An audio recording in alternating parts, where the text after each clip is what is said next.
추운 날 할아버지, 할머니, 엄마, 오빠, 엄마, 아빠, 언니, 오빠 모두 모여서 뭐 이런 제가 이걸 6살 때 했던 겁니다. 추운 날. 네. 성탄절 전날 온 교인들이 함께 모여서 아이들이 찬양하고 성극하고 하나님께 찬양의 예배를 드렸던 시간들이 있습니다. 제가 6살 때 데뷔해서 청년 때까지 계속 은퇴하지 않았는데 어릴 때 그렇게 찬양을 하거나 성극을 하거나 말씀을 암송하거나 그렇게 하면 끝나고 나서 사진도 찍고 집사님, 권사님들이 오셔서 칭찬하고 그게 너무 좋았어요. 천사 같다는 거예요. 여러분 상상해보세요. 저희 어린 시절이 천사 같다는 거 상상해보세요. 천사 같다고. 너무 천사 같아요. 동의하는 미소가 아니에요. 너무 천사 같아요. 막 그러는데 다들 칭찬하는데 그때 약간 쓴 웃음을 띠고 바라보고 있는 분이 계셨어요. 누구냐면 저를 지도한 선생님이에요.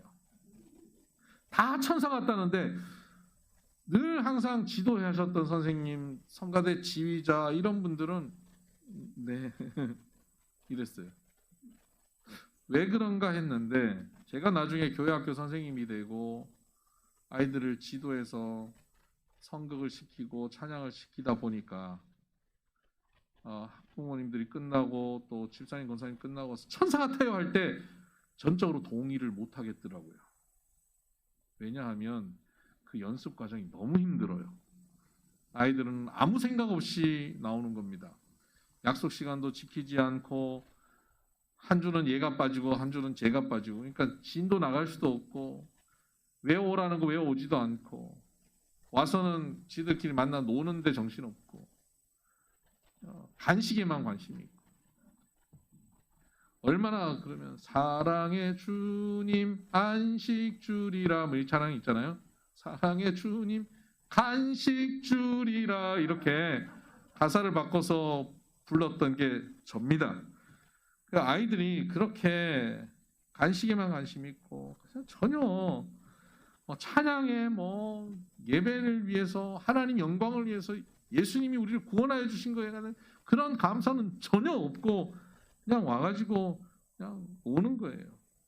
그런 아이들한테 혼을 내면서 똑바로 안 해 이렇게 소리 지를 수도 없고 그 아이들 기분 다 맞춰주고 간식 사주고 끝나고 떡볶이 사주고 함부로 화도 내지 못하고 그리고 또 배역이 맞지 않다고 살짝 삐져 있는 애들한테 또 배역을 또 이렇게 좀 더 주목을 받을 수 있게 만들어주고 그렇게 해서 매년 성탄의 어떤 행사를 만들어가는 게 보통 어려운 일이 아니에요. 이제 제가 생각해 보니까 성탄절에 가장 성탄에 적합한 마음을 가진 분들은 그런 주일학교 선생님들 아니었나 싶어요. 내 성질 머리 다 죽여가면서 아이들이 눈높이에 맞춰서 그 아이들을 점점점 찬양할 수 있게 만들어가는 그 낮아지는 모습, 그 모습이 성탄 바로 하늘 보좌를 버리시고 이 땅에 낮고 천한 곳에 오셔서 우리를 만나주신 예수님의 마음을 제일 닮은 마음이 아니었나 그런 생각이 들어요. 성탄은 예수님이 탄생하신 날이죠. 빌립보서 2장 6절을 보면 그는 근본 하나님의 본체시나 하나님과 동등됨을 취할 것으로 여기지 아니하시고 오히려 자기를 비워 종의 형체를 가지사 사람들과 같이 되셨고 사람의 모양으로 나타나사 자기를 낮추시고 죽기까지 복종하셨으니 곧 십자가에 죽으심이라. 하늘 아버지와 동등함을 취하지 않고 그 보좌를 버리고 낮고 천한 곳에 오셨습니다. 사람과 같이 되셨습니다. 오셔서 우리와 같은 모습이 되셔서 우리를 위해 죽기까지 섬기신 겁니다. 이 땅에 오신 목적은 죽기 위해 오신 겁니다. 우리를 대신하여 죽으시기 위해 오셨습니다. 피 흘림이 없으면 사함이 없다 그랬습니다. 우리의 죄의 문제를 피 흘려야만 죄 사함이 있기 때문에. 근데 우리의 죄를 우리가 피 흘려버리면 우리는 죽고 끝나버리잖아요. 그러니까 우리는 그 이후의 생명을 보장받지 못합니다. 대신하여 누군가가 죽어줘야 돼요. 그런데 대신하여 내가 너를 위해서 대신 죽어줄게 하고 죽었더니 하나님께서 그건 대신하여 죽는 것이 아니라 너의 죄 때문에 네가 죄의 대가를 네가 치른 거야 라고 말씀하시는 겁니다. 대신하여 죽을 수 있는 존재가 없습니다. 다 우리는 죄인이기 때문에 그렇죠. 그래서 죄 없는 누군가가 이 땅에 존재하여야 되는 겁니다. 죄 없는 누군가가 우리를 위하여 대신하여 죄의 대가를 치러야만 우리의 모든 죄가 해결되고 우리는 그 죄 이후의 삶을 살아갈 수 있습니다.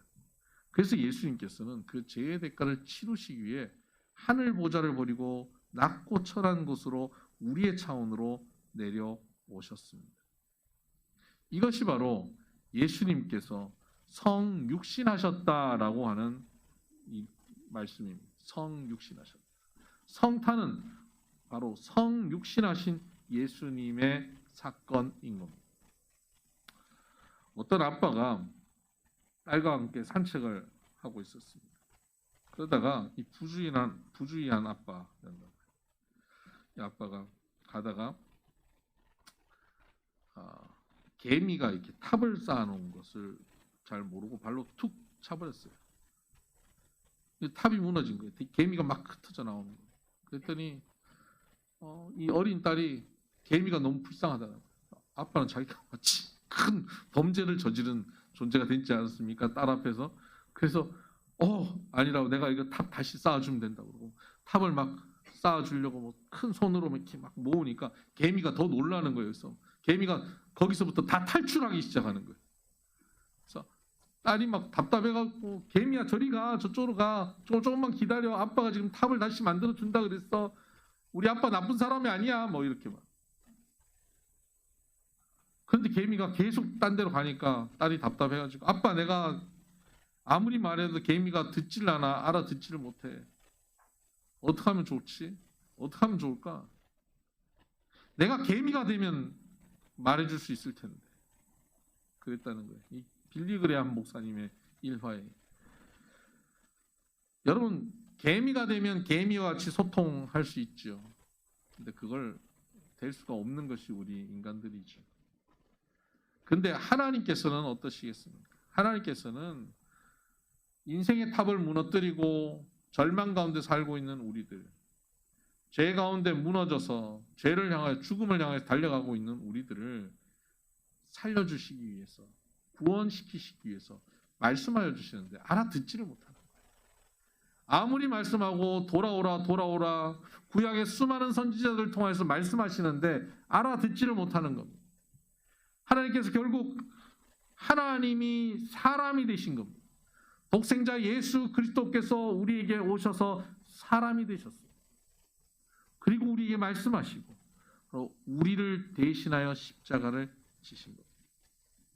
바로 이것이 성육신이고 이것이 바로 성탄입니다.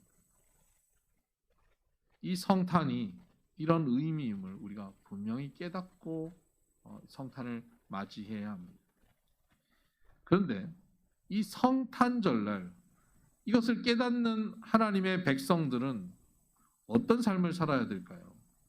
바로 이 마음을 품고 살아야 되는 것입니다. 2장 5절을 보면, 빌립보서 2장 5절입니다. 너희 안에 이 마음을 품으라 곧 그리스도 예수의 마음이니. 우리 안에 품어야 할 마음은 예수 그리스도의 마음입니다. 근데 예수 그리스도의 마음이 어떤 마음입니까? 하늘 보좌 버리시고 낮고 천한 곳으로 오셔서 사람이 되시는 마음입니다. 우리를 위하여 대신하여 죽으시는 마음이죠. 우리를 사랑하셔서 우리와 같이 되신 마음, 그것이 바로 예수 그리스도의 마음입니다. 그런데 성탄을 맞아서 우리가 가져야 될 마음이 어떤 마음입니까? 바로 예수님의 마음이라는 겁니다. 높은 보좌를 버리고 낮고 천한 곳에 와서 그들과 같이 되는 마음. 희생하고 죽는 마음이죠. 우리는 믿음이라고 하는 것은 바로 예수님과 하나에 연합되어서 예수님과 함께 죽고 예수님과 함께 사는 것이다라고 늘 말씀드리고 있지 않습니까? 우리가 그렇게 알고 있죠. 그럼 내 안에 이제는 내가 아니고 예수 그리스도가 내 안에 오셔서 주인 되셔서 사는 삶이 된 겁니다. 자, 나의 주인은 예수님입니다. 나의 주권은 예수님이 갖고 계십니다. 나의 삶의 흐름과 방향은 예수님이 가지고 계신단 말이에요. 그럼 예수님이 이제 살아가신다면 어떻게 사실까요? 낮고 천한 곳에 내려가셔서 죽기까지 헌신하며 사시는 것, 죽으려고 사시는 것이 예수님이에요. 근데 우리는 어떻게 합니까? 높고 높은 곳에 올라가려고, 박수 받으려고 하는 곳에 올라가고, 칭찬받고 인정받으려고 하는 곳에 올라가려고 하고, 이해되지 않고 낮고 천한 사람들 우리가 외면하죠.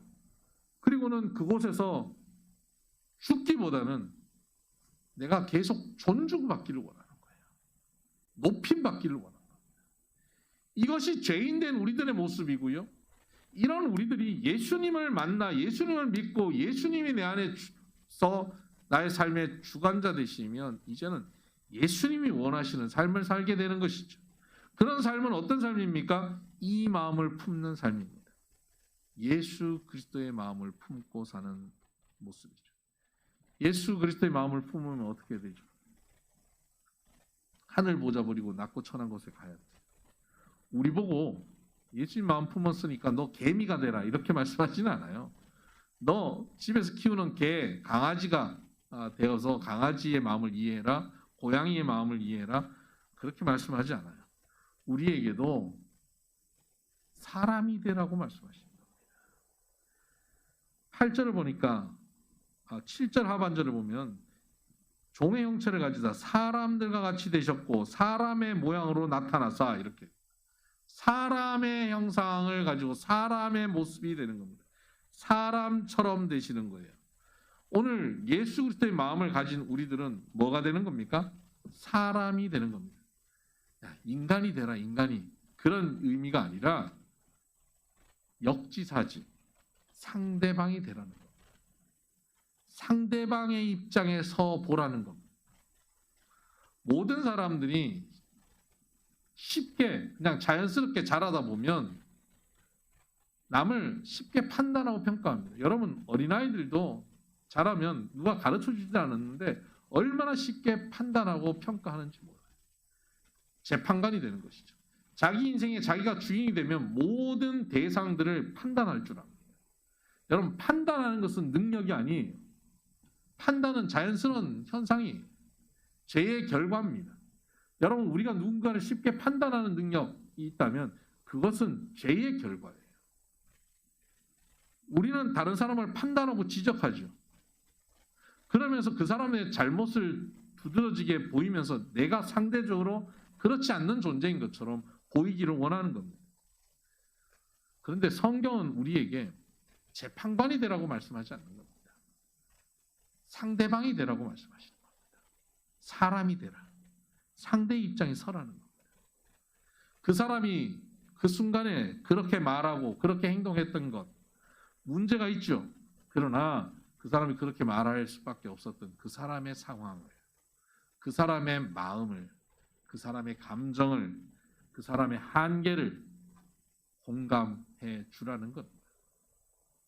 예수님은 이 땅에 오셔서 죄인과 세리와 창기들을 부르시고 너희들 왜 인생을 이따위로 사냐?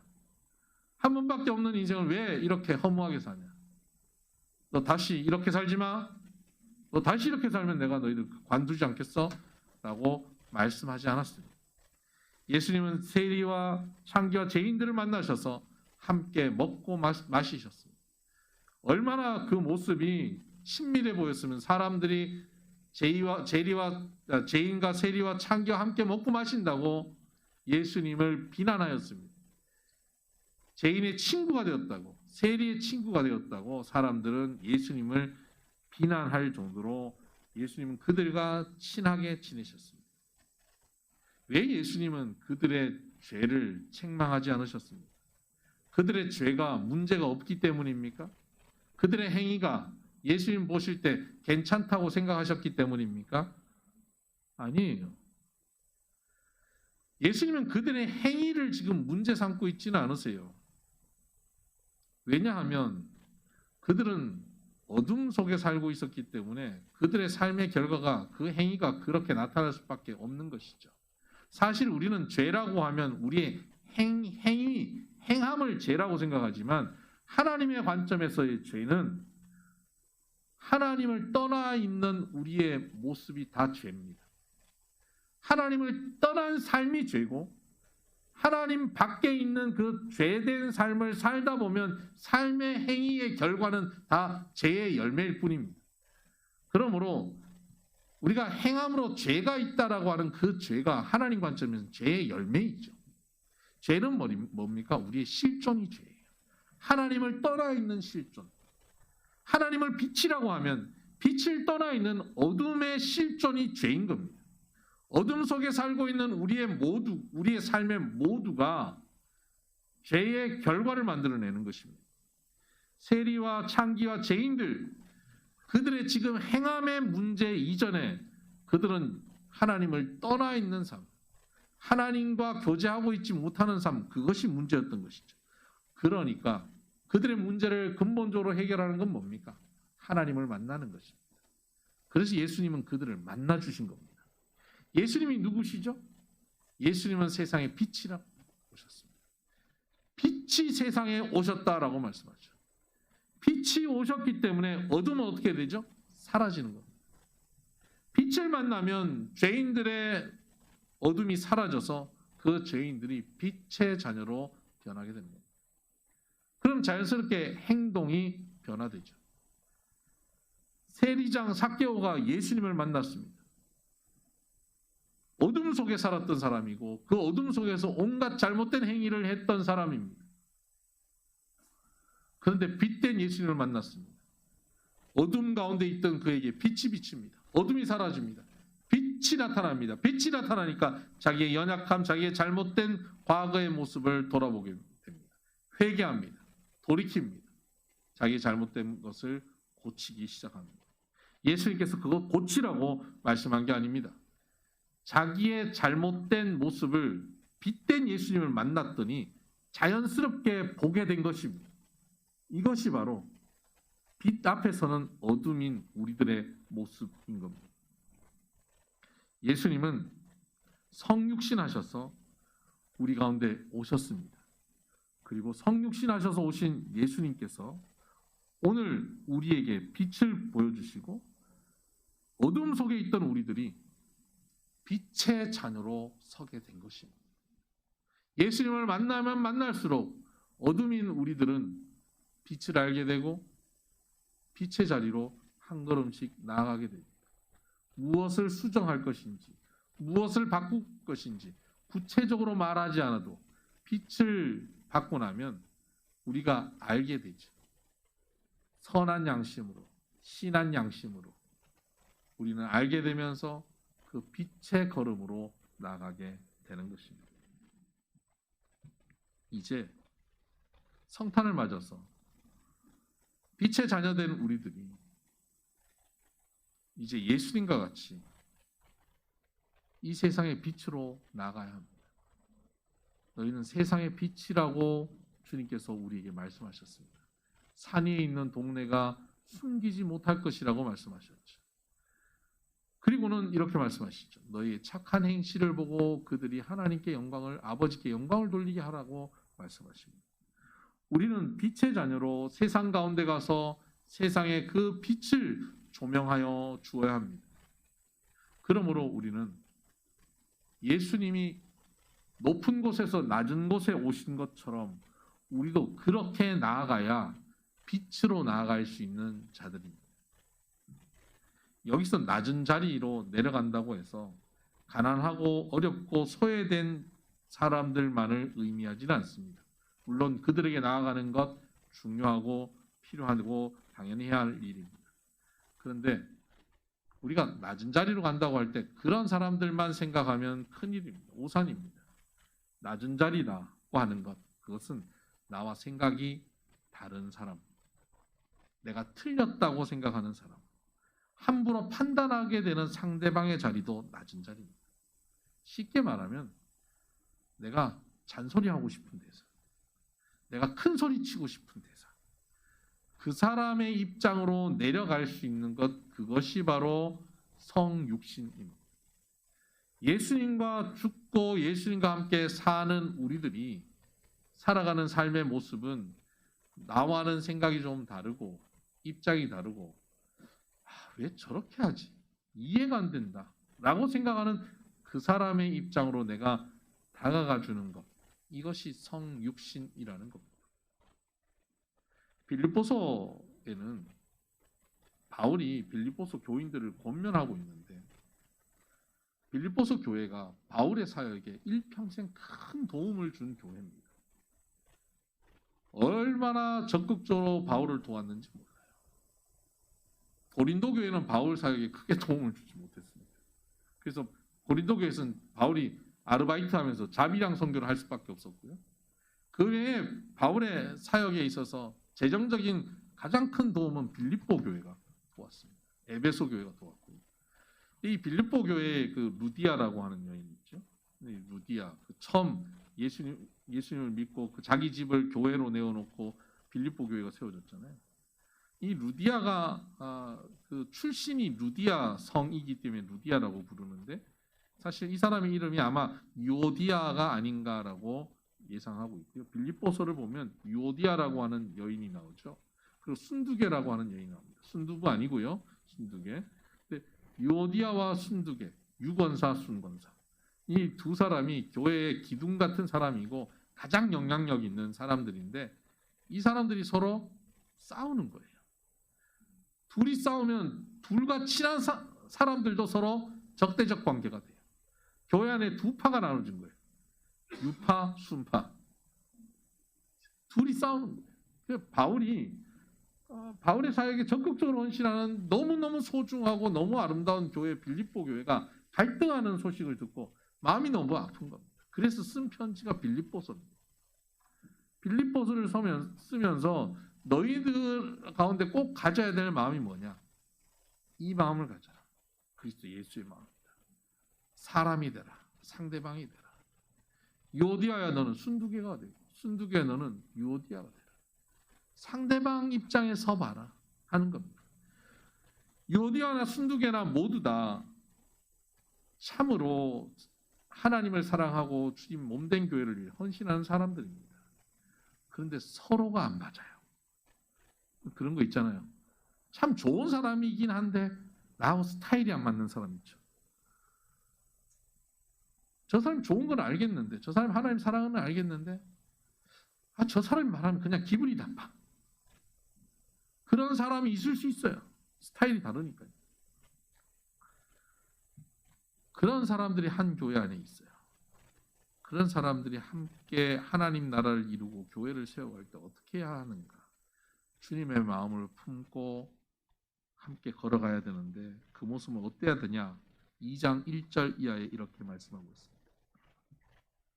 그러므로 그리스도 안에 무슨 권면이나 사랑의 무슨 위로나 성령의 무슨 교제나 긍휼이나 자비가 있거든. 그래서 이 말씀 뭐냐면 너희가 그리스도 안에서 교회 안에서 권면하고 서로 권하고 위로하는 것, 사랑으로 위로하는 것, 또 교제하는 것, 긍휼을 베풀고 자비를 베푸는 것, 다 좋은 거잖아요. 권면하고 위로하고 교제하고 긍휼하고 자비를 베푸는 이 모든 것 다 좋은 것, 교회를 위해서 하는 성도들을 위해서 하는 좋은 것 다 이런 거 하는데 이런 걸 할 때 마음을 같이 하여 사랑을 가지고 뜻을 합하여 한 마음을 품어서 이 좋은 걸 하면서도 마음을 같이 안 하고도 할 수 있고 한 마음이 아닌 것으로도 할 수 있다는 거예요. 지금 빌립보 교회가 그렇게 하고 있다는 거예요. 그래서 3절에 보면 아무 일이든지 지금 그 거룩하고 선한 일들뿐만 아니라 무슨 일이든지 다툼이나 허용으로 하지 말고 그러니까 지금 교회에서 이 좋은 일을 하면서 다툼이나 허용으로 했다는 말입니다. 다툼이나 허용을 하고 있다는 거예요. 다툼이나 허용을 하지 말고 오직 겸손한 마음으로 각각 자기보다 남을 낮게 여기고, 유오디아는 순두개를 낮게 여기고 순두개는 유오디아를 낮게 여기고, 각각 자기를 돌볼 뿐 아니라 또한 각각 다른 사람의 일을 돌보아 나의 기쁨을 충만하게 하라. 바울의 기쁨은 뭐냐면 서로가 서로를 배려하고 존중하며 서로를 챙겨주는 그런 모습을 가지는 소식을 들으면 바울이 너무 기쁠 거라는 거예요. 그렇게 하라는 거예요. 다툼이나 허용을 하지 마라. 교회를 열심히 할 수 있습니다. 충성으로 다 할 수 있습니다. 그렇다고 그것이 옳은 게 아니. 열심히 교회 일한다고 잘하는 게 아니. 그걸 하는데 다툼으로 하기도 하고 허용으로 하기도 하고 한 마음으로 하지 않을 수도 있는 거예요. 그렇게 하면 기쁨이 없어요. 주의 종에게 기쁨이 없다는 것은 주님께도 기쁨이 없다는 겁니다. 여러분, 우리가 열심히 주의 일을 하면서 어떻게 해야 되냐면 남을 나보다 낮게 여기면서 해야 돼요. 겸손하게 열심히 해야 됩니다. 열심히 일을 하는 사람에게 찾기 어려운 게 뭐냐면 겸손이에요. 자기 열정이 지나쳐서 내가 이렇게 열심히 하는데 당신들은 왜 그렇게 못하냐고 판단하고 평가할 수 있는 게 열심히 하는 사람의 문제점이에요. 유오디아 순두개가 열심히 하는 건 너무 귀하고 소중한 거예요. 너무 귀한 종들이에요. 그런데 그들이 지금 꼭 해야 되는 건 뭐냐면 겸손하게 한 마음으로 남을 나보다 낮게 여기고 그 사람의 입장이 되어주는 거예요. 사람이 되는 거예요. 그 사람이 되어주는 거예요. 그것이 뭡니까? 그것이 그리스도 예수의 마음을 품는 것입니다. 그것이 바로 성육신입니다. 그것이 성탄입니다. 우리의 삶에 성탄이 이루어지는 것은 그냥 가만히 12월 25일이 되면 성탄이 되는 게 아니라 날마다 우리 가운데 성탄이 되어지는 것은 그리스도 예수의 마음을 품고 남을 나보다 낮게 여기며 겸손하게 우리가 우리의 맡은 일을 묵묵히 해나가는 것. 이것이 성탄이 되는 겁니다. 성탄 얼마나 좋습니까? 트리도 있고 선물도 있고 캐롤도 있고 분위기 좋잖아요. 여러분, 우리의 삶이 날마다 그런 아름다운 성탄의 그 분위기와 즐거움으로 살아가기 원하신다면 남을 나보다 낮게 여기고 겸손하게 그리스도의 마음을 품고 살아가게 되기를 바랍니다. 여러분 가정이 성탄 되시기 원하십니까? 그렇다면 여러분, 여러분의 배우자를, 여러분의 자녀를, 여러분의 부모님을 나보다 낮게 여기고 상대 입장에 서서 존중해 보시기를 바랍니다. 성육신 되시기를 바랍니다.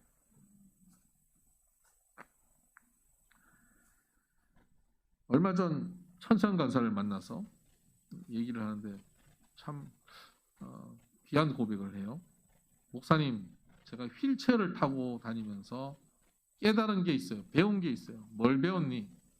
겸손을 배웠어요. 제가 위의 세상도 살아봤고 아래 세상도 살아보잖아요. 위의 세상에 살 때는 깨닫지 못했던 것이 휠체어를 타고 낮은 세상을 살다 보니까 깨닫게 되더라고요. 쉽게 살았고 그냥 이렇게 살면 되는 줄 알았지만 낮은 세상을 살고 있는 사람에겐 그건 너무나 벅차고 어려운 일이라는 거예요. 제가 그날 휠체어를 끌고 이렇게 좀 걸어보는데요. 롤러코스터를 탈 필요가 없겠더라고요. 휠체어를 타는 사람. 우리는 그냥 인도를 그냥 걸어 다니지만 휠체어를 타고 하니까 이게 언제 넘어질지 모르겠어요. 어떻게 될지 모르겠어요. 얼마나 불안하고 힘든지 몰라요. 턱도 많고 작은 턱 하나만 있어도 넘어가기가 어려운 거예요.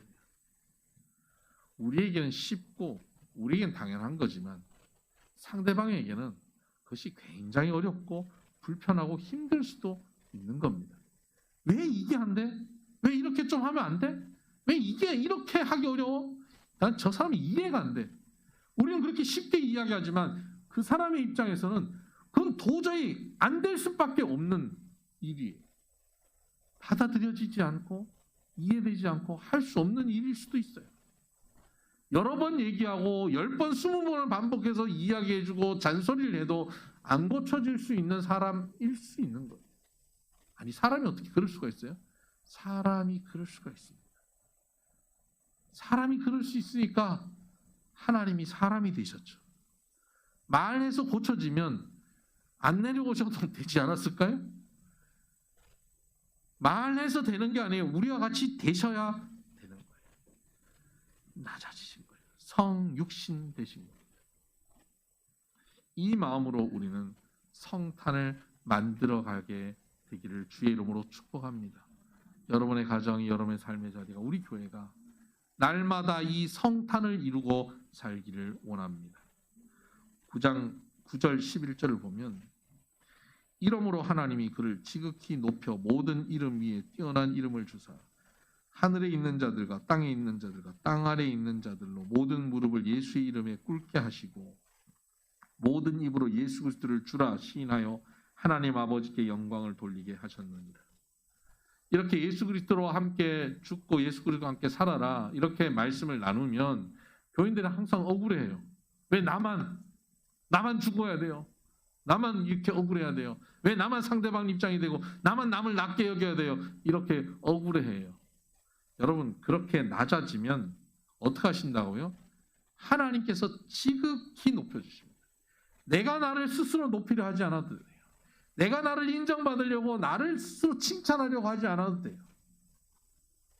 하나님께서 우리를 지극히 높여주십니다. 하나님께서 높여주시는 그 은혜가 우리 가운데 있게 되기를 바랍니다. 그렇게 높여주실 때 11절에 모든 입으로 예수 그리스도를 주라 시인하여 하나님 아버지께 영광을 돌리게 하셨느니라. 낮아지면, 죽으면 하나님께서 높이시고 그런 모습을 보고 모든 이들이 예수님을 입으로 시인하고 하나님 아버지께 영광을 돌리게 된다는 겁니다.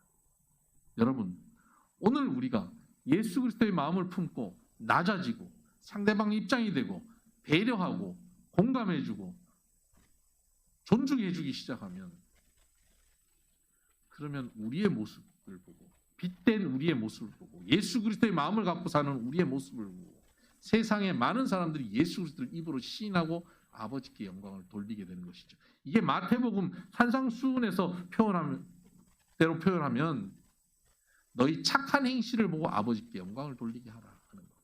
착한 행실이 뭡니까? 그냥 착한 일을 하는 게 아니라 주님의 마음을 품고 낮아지는 것이 착한 행실이에요. 상대방의 입장이 되어주는 것이 착한 행실이에요. 그런 모습을 보고 많은 이들이 예수님을 믿고 하나님께 영광을 돌리게 되죠.